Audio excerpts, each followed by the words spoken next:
नमस्कार दोस्तों, स्वागत है आप सभी का डिफेंस स्कोप पर, जहां हम बात करते हैं भारत के मिलिट्री अचीवमेंट्स, डिफेंस अपडेट्स और स्ट्रेटेजिक पार्टनरशिप के बारे में। तो चलिए शुरू करते हैं बिना किसी देरी के।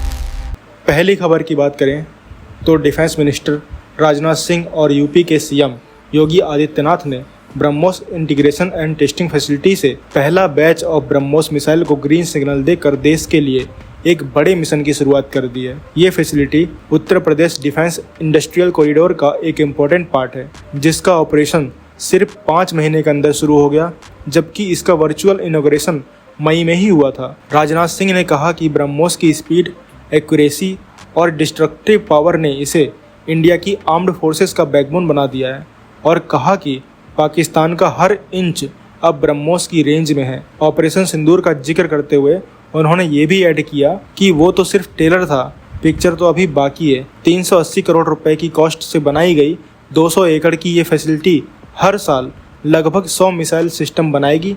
इसके जरिए रीजन में जॉब के नए ऑप्शन खुलेंगे और इकोनॉमी को भी बूस्ट मिलेगा। अगले फाइनेंशियल ईयर से इस यूनिट का एस्टिमेटेड टर्नओवर 3000 करोड़ रुपए होगा, जिसमें से 500 करोड़ जीएसटी के रूप में सरकार को मिलेगा। उन्होंने ये भी बताया कि ब्रह्मोस एरोस्पेस ने पिछले महीने 2 देशों के साथ 4000 करोड़ रुपए के एक्सपोर्ट कॉन्ट्रैक्ट साइन किए हैं। उन्होंने भरोसा जताया कि लखनऊ अब डिफेंस टेक्नोलॉजी का एक हब बनेगा, जो ग्लोबल अटेंशन को अट्रैक्ट करेगा। साथ ही सीएम योगी आदित्यनाथ ने भी बताया कि डिफेंस कॉरिडोर के इनिशिएटिव के जरिए अब तक 15,000 से ज़्यादा युवाओं को नौकरी मिली है, और राजनाथ सिंह और योगी ने बूस्टर बिल्डिंग का इनॉग्रेशन किया और मिशन के एयरफ्रेम, एवियोनिक्स, वॉरहेड और ब्रह्मोस साइमुलेटर को भी इंस्पेक्ट किया। मोबाइल ऑटोनोमस लॉन्चर का लाइव डेमोन्स्ट्रेशन भी हुआ। तो आप क्या कहोगे इस खबर के बारे में? कमेंट सेक्शन में जरूर बताइए। अगली खबर की बात करें तो डीआरडीओ के सुपरविजन में देश ने अपने नए लाइट टैंक जोरावर से नाग MK2 anti tank guided missile का सक्सेसफुल टेस्ट फायरिंग किया है। ये टेस्ट इंडिया के आर्मर्ड वॉरफेयर सिस्टम को मॉडर्नाइज करने की राह में एक हिस्टोरिक अचीवमेंट है।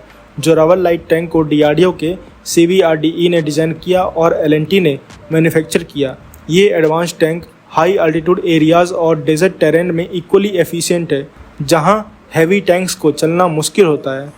टेस्ट के दौरान जोरावर ने नाग MK2 मिसाइल को फ्लॉलेस तरीके से लॉन्च करके सभी परफॉर्मेंस पैरामीटर अचीव किए, चाहे बात हो रेंज की, टॉप अटैक मोड की या प्रीसीजन की। नाग MK2 डीआरडीओ के नाग मिसाइल फैमिली का एडवांस वर्जन है, जिसमें better Sikar, enhanced penetration power और इम्प्रूव्ड गाइडेंस सिस्टम शामिल है। डिफेंस मिनिस्टर राजनाथ सिंह ने डीआरडीओ और उनकी टीम को इस माइलस्टोन के लिए बधाई देते हुए कहा कि ये फायरिंग ट्रायल इंडिया की complex weapon system integration capability को साबित करते हैं। ऑफिशियल्स के मुताबिक ये सक्सेस इस बात का सबूत है कि इंडिया अपने कॉम्बैट प्लेटफॉर्म पर इंडिजिनस मिसाइल सिस्टम को सीमलेसली इंटीग्रेट कर सकता है। ये इंडिया की आर्मर्ड कॉर्प्स को एक ऐसा लाइट और लीथल ऑप्शन देता है जो नॉर्दर्न बॉर्डर जैसे सेंसिटिव एरियाज में तुरंत डिप्लॉय किए जा सकते हैं। तो आप क्या कहोगे इस खबर के बारे में, इस नए इंटीग्रेशन के बारे में? कमेंट सेक्शन में जरूर बताइए। अगली खबर की बात करें तो MDL ने फ्रांस के नेवल ग्रुप के साथ एक एक्सक्लूसिव MOU साइन किया है, जिसके तहत दोनों मिलकर स्कॉर्पियन क्लास सबमरीन को फ्रेंडली कंट्रीज़ को ऑफर करेंगे जो अपना सबमरीन एक्विजिशन प्रोग्राम चला रहे हैं। 16 अक्टूबर को न्यू दिल्ली में साइन हुआ ये agreement Indo French horizon 2047 strategic roadmap का एक कोर पार्ट है। ये MOU जुलाई 2023 के प्रीवियस MOU का एक्सटेंशन है, जो दोनों देशों के बीच शिप बिल्डिंग के फील्ड में ट्रस्ट को दिखाता है। इस पार्टनरशिप में नेवल ग्रुप अपनी एडवांस डिजाइन कैपेबिलिटी ला रहा है, जबकि MDL अपने proven make in India construction के जरिए इंडिया को एक लीडिंग एक्सपोर्टर बनाने की दिशा में कदम बढ़ा रहा है। इस डील का फोकस लेटेस्ट स्कॉर्पियन सबमरीन को एक्सपोर्ट करना है, जिसमें डीआरडीओ के कॉम्बैट मैनेजमेंट सिस्टम और AIP मॉड्यूल जैसे इंडिजिनस अपग्रेड शामिल होंगे। ये वही सबमरीन है जो प्रोजेक्ट 75 प्रोजेक्ट के अंडर इंडियन नेवी के लिए बनाई गई थी, जिसमें INS वागसीर का कमीशनिंग 2025 में हुआ था। ये सबमरीन सुपीरियर स्टील्थ, एंडोरेंस और लो एक्यूस्टिक सिग्नेचर के लिए पॉपुलर है, जो उन्हें लिटरल और ब्लू वाटर मिशन के लिए आइडियल बनाता है।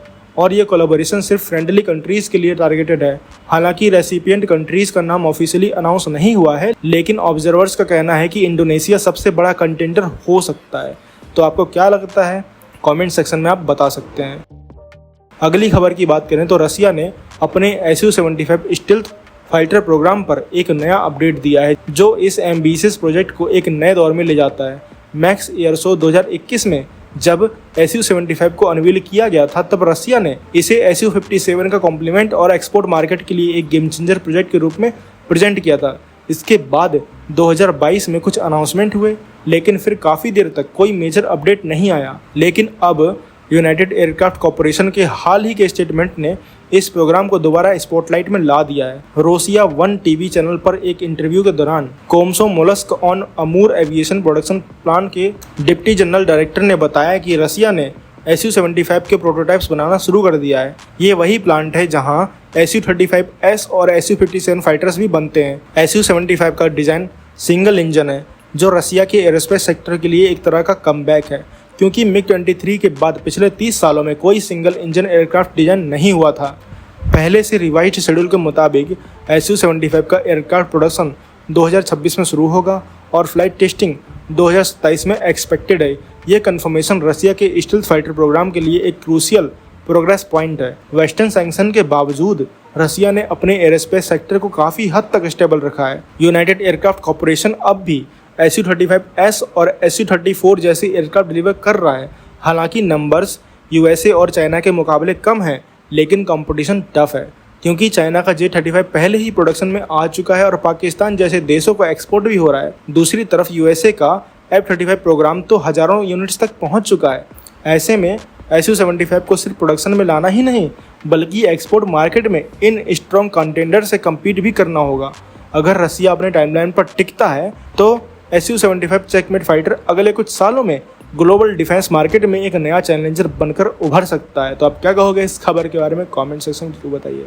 तो दोस्तों, ये थी आज की डिटेल्ड अपडेट्स हमारे भारत के डिफेंस और इंटरनेशनल स्ट्रेटजीज़ के बारे में। अगर आपको ये वीडियो इन्फॉर्मेटिव लगा हो तो लाइक करें, शेयर करें और चैनल को सब्सक्राइब करना ना भूलें। आपका सपोर्ट हमें और बेहतर कंटेंट बनाने के लिए मोटिवेट करता है। मिलते हैं नेक्स्ट वीडियो में। थैंक्स फॉर वॉचिंग एंड जय हिंद, जय भारत।